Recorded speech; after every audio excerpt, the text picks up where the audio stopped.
The Whispering Window. In the quiet town of Black Hollow, there stood an old Victorian house that everyone avoided.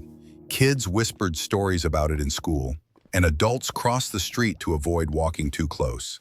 The house had been empty for years, at least that's what people told themselves. One evening, a young woman named Clara moved into the house. She had inherited it from an uncle she never knew existed. The will was clear, and the paperwork was official. Though the townsfolk warned her, she didn't believe in ghost stories. The first few days were uneventful. Clara cleaned the dust-covered furniture and painted the cracked walls. But on the seventh night, she heard it. Whispers. They came from the large window in the attic. Not loud, but persistent, like someone breathing words into her ear. The attic was locked tight when she first arrived, but that night, the door creaked open on its own. She climbed the stairs, flashlight in hand, and saw the window. It was covered in grime, but on the glass, a phrase had been written with a finger. "Let me in." Clara wiped the window clean, thinking it was a prank. That night, she couldn't sleep. The whispers returned, louder this time, echoing down the hall.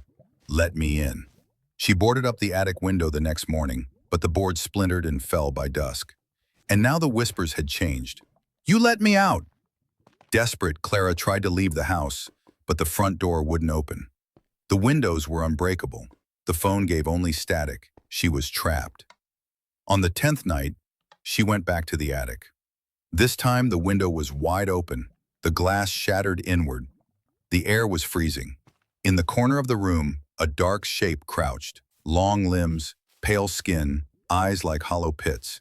It whispered, louder than before, directly into her mind. "Now we share the house."